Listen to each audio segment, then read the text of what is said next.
Hi, my name is Michael Wong, and I'm a mechanical engineer. And I'm here to talk about overcoming prejudice. And this is not a lecture, this is not a moralizing sermon, and this is not about me being self-righteous, because the prejudice I'm talking about is my own. Now, here's the thing.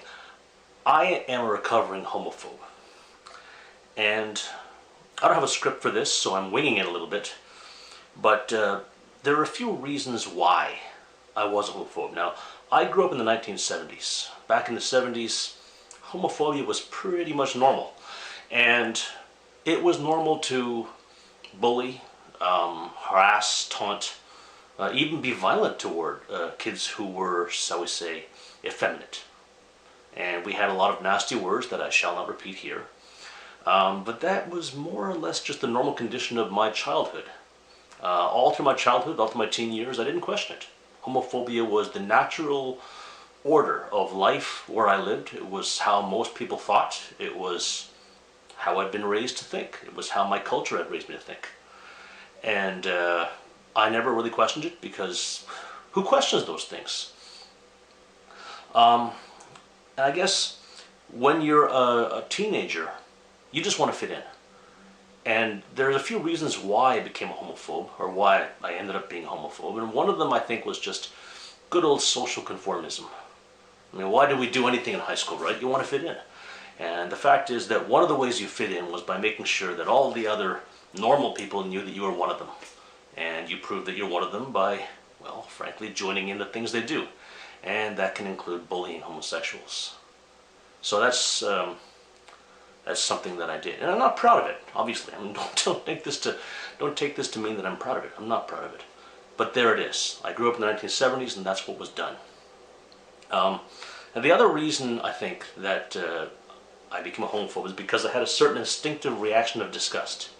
Now, I can't tell you why I had that reaction of disgust. Seeing a picture of two men holding hands or kissing just created this instinctive reaction of revulsion in me.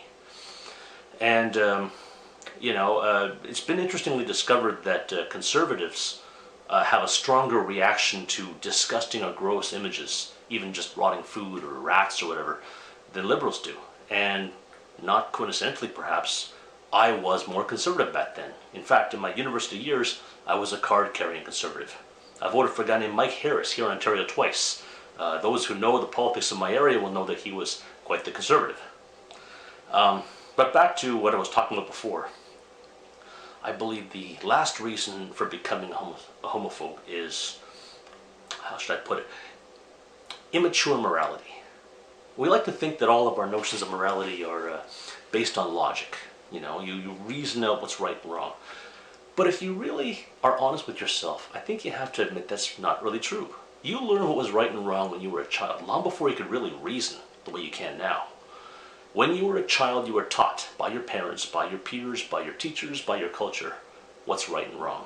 So you knew what was right and wrong without ever having really reasoned it out. So when you learned how to reason things out, when you learned how to make logical or rational arguments, what did you do? You don't reevaluate what you think is right and wrong. You just use your powers of reason to rationalize what you already know to be right and wrong. And that's what all of us do, and that's certainly what I did. When I was in my teen year, when I was a university student, I became quite the master of coming up with all manner of convoluted rationalizations for why it's good, indeed even good for society, to be a homophobe. Okay, so how did I become not a homophobe? Well, I don't want to sound like this is some kind of religious epiphany or scales falling from Paul's eyes on the road to Damascus or anything. But there was actually a moment, believe it or not. And I actually remember exactly what it was. I used to, work on the computer with the TV on in the background, like a lot of people do. And sometimes a program would come on that just happened to catch my attention. And there was this one program. They were interviewing a bunch of gay teens about their experiences in high school, being bullied, what it was like to be gay in high school. And I was sort of half listening. But over time, the program drew me in. I stopped working on the computer, started watching, and there was this one gay teen in particular. He came on the TV, and he said that he would cry himself to sleep every night, wishing that he were straight. This poor kid just wanted to be like everyone else. He didn't want to be tormented anymore. He didn't want to be made to feel ashamed anymore, or made to feel ostracized anymore, or picked on, or bullied. And, you know, I really felt for this kid. I mean, this is just a kid who just wants to be like everyone else. He just wants to have a life. And that's when it hit me. I realized I'm the bad guy. And that's a hell of a thing to realize, you know. We all go through life sort of acting like we're the star of our own movie. But in someone else's movie, I was the villain. And not because it was a badly written movie. I really deserved to be the villain. I was the bad guy. I was the one standing in the way of someone's chance to be happy. And when I realized that, it hit me pretty hard, I have to say. It's a hell of a thing to realize that you're the bad guy. And I realized that day. Now, I guess it'd be a bit too easy to say that was it. I was no longer a homophobe from that moment on. But it wasn't quite that simple. See, the brain keeps throwing up roadblocks. And my brain kept telling me that the conclusion I'd come to was still wrong in some way. I mean, after all, I still felt these feelings of disgust at homosexuals. Sites like gay pride parades would, you know, make me feel a certain kind of revulsion. I'd make up arguments. You know, you retrench. Okay, so you can't bully them, but should they be totally equal? And if they're equal, should they be allowed to marry and adopt? And what about those gay pride parades? And you can make up all these.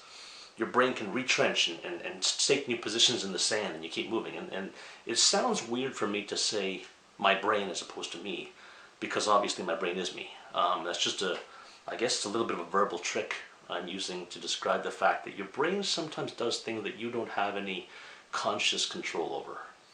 And what I came to realize is that my feelings of disgust were just conditioning. It was something I'd been conditioned to feel. There's not a whole lot I can do about it.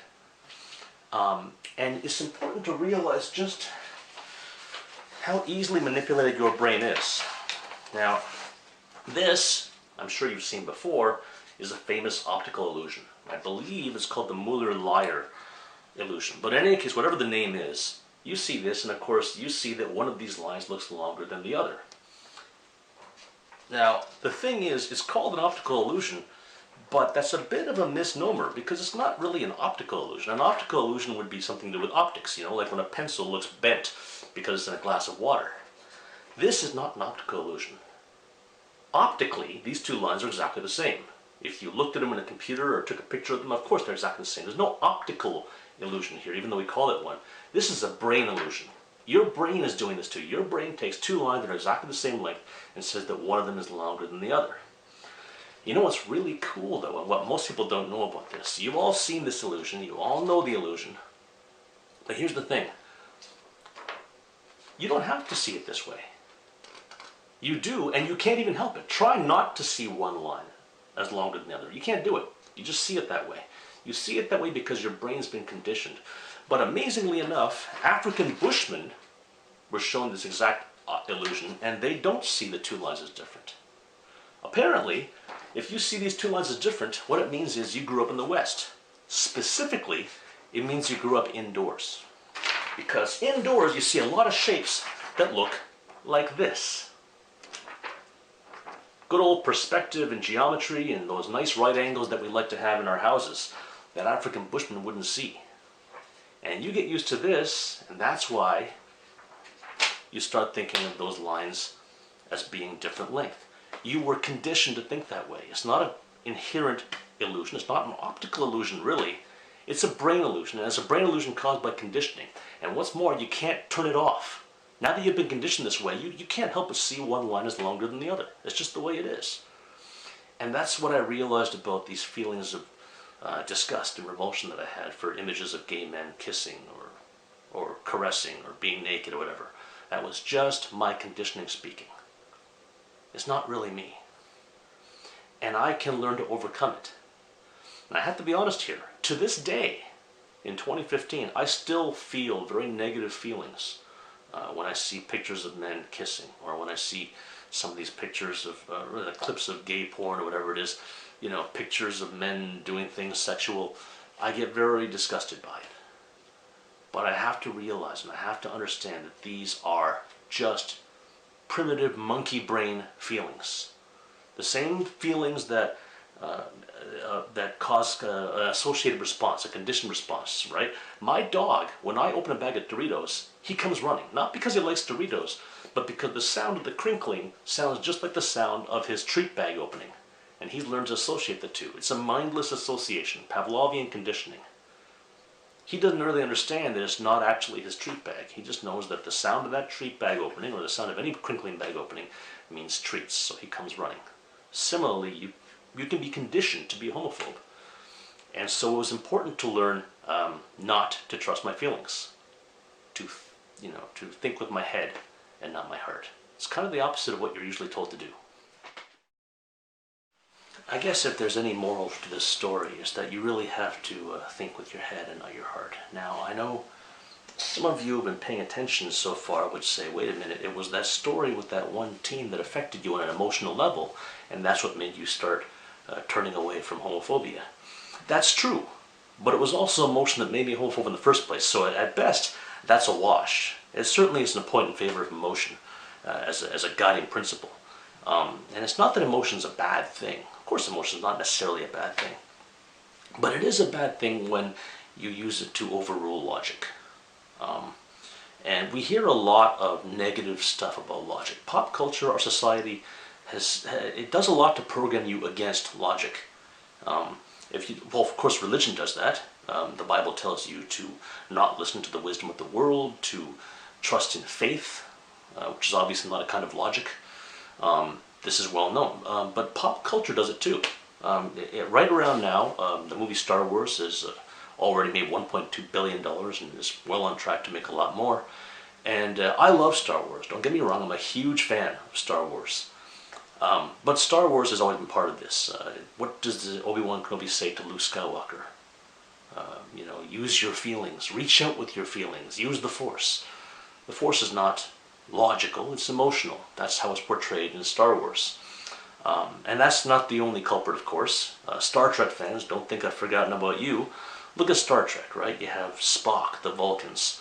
They're all supposed to be logical, and of course they're always shown to be puffy, arrogant, and usually wrong.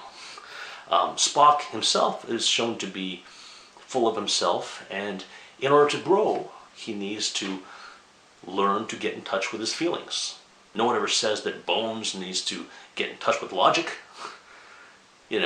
He's assumed to be a fully developed personality already. It's Spock, he's the stunted one because he worships logic. And that isn't really how logic works. Logic doesn't mean you walk around like a robot all the time, acting all unemotional. You can be emotional and logical at the same time.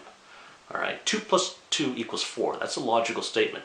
And it's a logical statement even if I'm angry while I'm saying it. And 2 plus 2 equals 5 is an illogical statement. And it's an illogical statement even if I'm perfectly calm and composed while saying it. How emotional you are and how logical you are not really related. Logic and emotion are kind of like having fun versus being healthy. Sometimes the two clash, but sometimes they don't. There are times when you can have fun doing something that's healthy. All right, the two are not necessarily at odds. The question is, when they are at odds, what do you do? And that's one of the big differences between, I think, secularism and science and religion. Religion says when they clash, logic is wrong. And pop culture says a lot of the same thing. But when it all comes down to it, homophobia is ultimately just incredibly illogical. None of the arguments for it carry any logical weight. They all come from an emotional source. And like a lot of other issues, if people would just learn to recognize the need to evaluate arguments logically, to not trust so much in their feelings, in your primitive monkey brain with its weird instincts and its easily reprogrammed nature, to the point that you actually start seeing illusions based on what you've seen before in life, what you've been taught. Maybe if they didn't trust those feelings, those instincts so much, they'd be better off. Your instincts can lead you astray. My instincts did for a very long time. And I overcame them through the use of reason. So I guess that's what I have to say. If there are any gay people out there who are upset by anything I've said, I'm sincerely sorry. If there are any gay people out there who might have been children in Scarborough in the 1970s who I might have bullied, I am really, really sorry. I mean that.